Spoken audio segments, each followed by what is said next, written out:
하나의 TV라고 한다면 칼라 구성이 여러 개인, 예를 들면 수납박스를 사입을 해온다면, 굴곡진 글라스를 예시로 하나를 든다면요, 실제로는 정말 가까이서 보면 온라인을 활용한 도매, 즉 오피스 도매 사업에 대한 이야기로 영상을 릴레이로 찍고 있지만 생각보다 조회수가 나오지 않아서 빠르게 몇 개 영상만 더 찍고 끝내야겠습니다. 좋아요 눌러주시는 것의 힘이라는 게 생각보다 그래도 큽니다.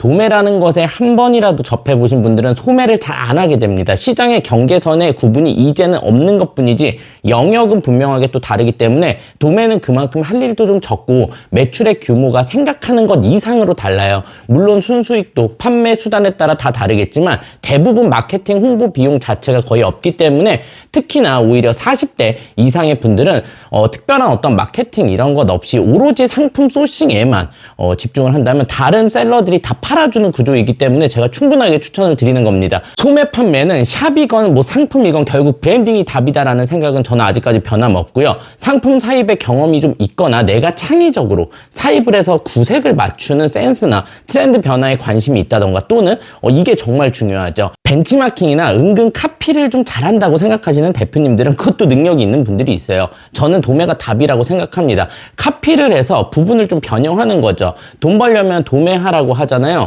정산주기 이런 거 없이 판매하는 대로 입금을 받고 현금 순환이 빨라야 돈을 버는 구조라는 건 사업을 조금이라도 해보신 대표님들은 다 이해하실 겁니다. 정산주기가 느려서 현금 순환이 늦게 되면 결국 멀리 보면 돈들이 잘 안 남습니다. 오늘은 간단히 상품 선정의 방향에 관한 말씀을 드릴게요.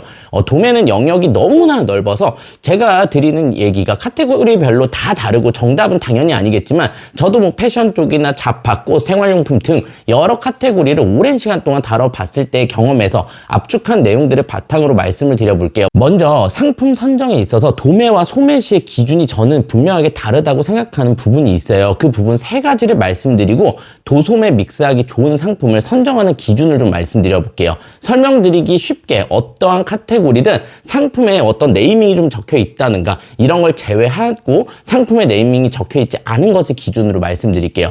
티셔츠면 뭐 무지티나 모자면 자수가 들어가지 않은 무지 모자나 뭐 조화라든지 머그잔이라든지 말이죠. 도매이건 소매이건 상세 페이지에 내 브랜딩을 해나가면서 뻗어나갈지 올리 나는 도매만 집중해볼 것인지는 지난 영상의 오피스 도매 방향성에 대한 영상을 한번 확인해 주시면 될 것 같고요. 첫 번째로는 상품 선정의 목적성의 차이입니다. 도매에서 잘 나가는 상품이 소매에서 안 나갈 때도 무조건 많고요. 소매에서 잘 나가는 상품이 도매에서 전혀 안 나갈 때도 많다는 겁니다. 도매는 소매상이 타겟인 게 거의 전부라고 제가 말씀드렸던 것처럼 가격의 마진룸을 어떻게 소매상들에게 확보를 시켜줄 것인지도 포인트겠지만 소매상들 입장에서 직접적인 소비자한테 잘 팔리지는 않아도 소매상점, 나의 소매상점의 구색 때문에 또는 트렌디한 상품을 미끼로 광고를 해서 사람을 내 샵, 소매샵으로 모으거나 할 때 셀러한테는 필요한 상품들이 있는데 소매상들 입장에서는 실질적으로 많이 판매되지 않은 상품들이 있어요. 쉽게 말해서 하나의 예를 들어본다면 꽤나 오래전에 모자 중에 아주 두꺼운 울실을 핸드메이드로 짜서 루피망고라는 모자가 처음 나왔을 때예요. 처음에 엄청 비쌌어요. 처음 브랜드에서 나왔을 때는 상당히 비쌌지만 결국 중국에서 가동을 하기 시작하니 엄청 판매가가 하락을 해버렸죠.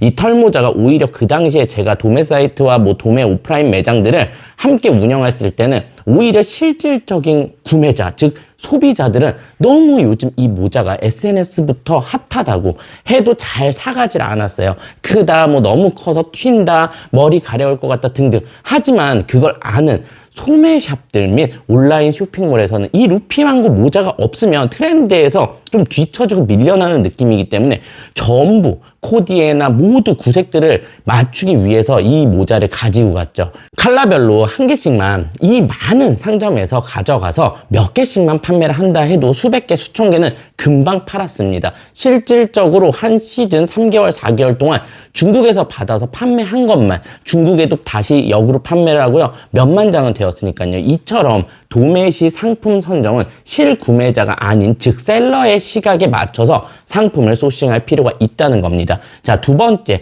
디자인의 차이입니다. 소매상의 관점으로는 수요도가 높은 소구점이 많고 디자인에도 뾰족한 차별화가 있고 또는 아예 우리 샵만의 아이덴티티를 보여줄 만한 특별한 상품을 주력적으로 소싱을 해서 띄워야지 잘 판매가 이루어진다고 한다면, 도매상의 관점에서는 오히려 반대예요.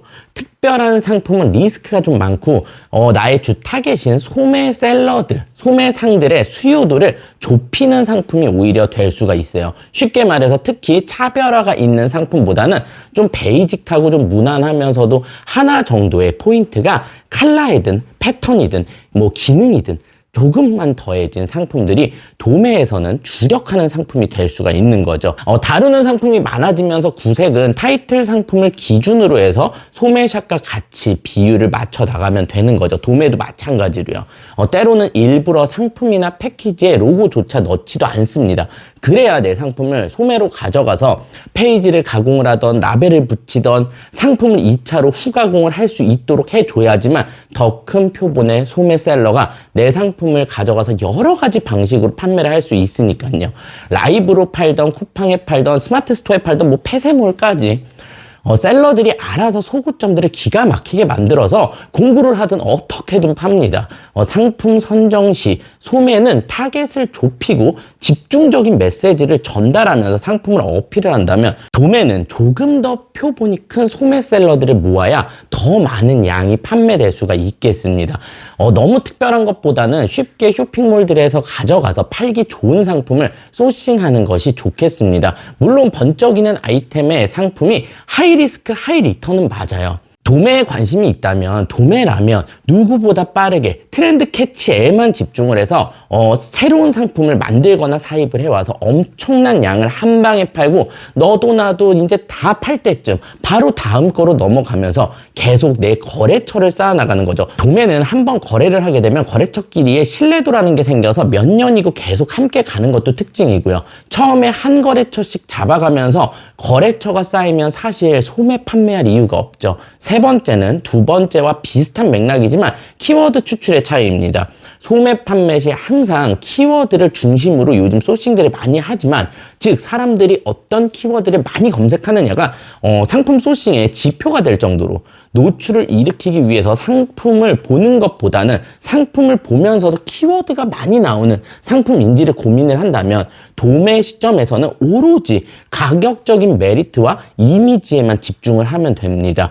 소매상들이 키워드를 짜집기 위해서 상품명 짓는 거는 선수들입니다. 어떤 상품이 사진에 예쁘게 나올까? 어떤 상품을 어떤 배경에서 찍으면 더 셀러들이 활용도 높게 판매를 할 수 있을까? 이것만 고민하면서 가격의 형성과 이미지에만 집중하면 된다는 겁니다.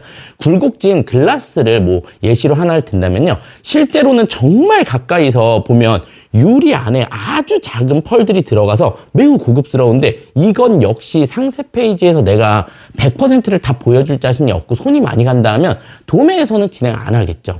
소매의 경우에는 키워드가 다양하게 나와서 진행할지는 몰라도 도매에서는 굳이 이런 상품보다는 가격 경쟁력이 차라리 더 있는, 조금은 더 이 글라스보다는 구려도 싸 보여도 오히려 값싼 일자형 글라스를 예쁜 배경에서 더 나은 이미지만 만들어주면 훨씬 더 판매가 될 수 있을 겁니다. 전체적으로 종합을 하면서 마지막으로 도소매 믹스를 활용하는 좋은 예시는 생산을 직접 하지 않고 중국 사입만 진행한다고 가정했을 때 뾰족하지 않은, 오히려 좀 노멀한 디자인에 감성을 더한 상세 페이지가 도소매로 팔기는 쉬우실 겁니다. 그럼 남들 다 파는데 내 것을 어떻게 파느냐는 중국 사입을 해서 도매가의 경쟁력을 가져와야 물론 당연히 좋겠죠. 그게 가장 쉬운 방법이고, 소매도 상세 페이지 마찬가지로 엄청 공을 들여서 만들잖아요. 그것보다 도매의 경우에는 소매상들이 조금 더 판매하기가 쉽도록 더 많은 이미지와 더 다양한 이미지 또는 SNS 광고 영상이라든지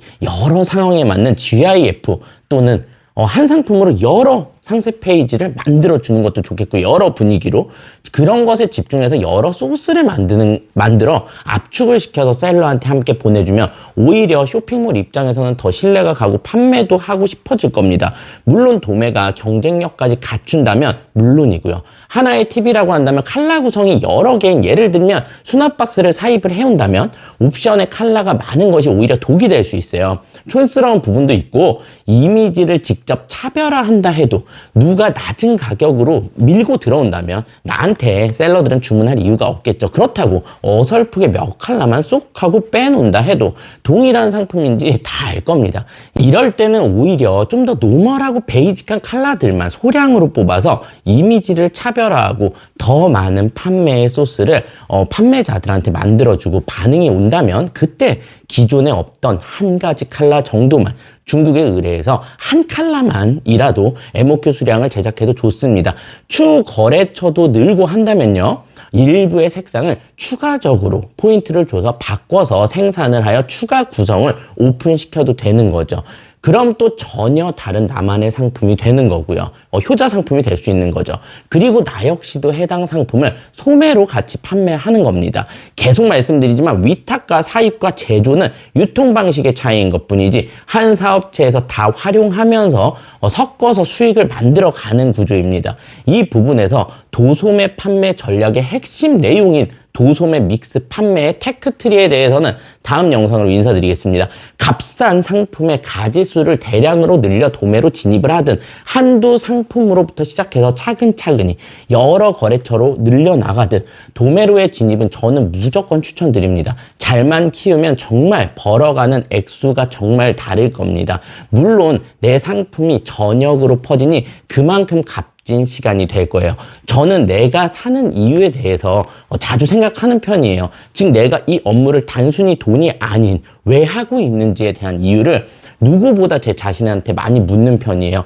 돈이 아닌 물음표에 이유가 생겨야지만 내가 하는 일에 가치가 생기고 방향이 흐트러지지 않고 그것이 나의 인생의 퀄리티를 높여주면서 그 물음표를 알아야지만 인생을 성공적으로 멋있게 좀 낭만적으로 살 수 있는 것 같습니다. 그럼 다음 영상에서 뵐게요. 지금까지 레어벌스였습니다. 감사합니다.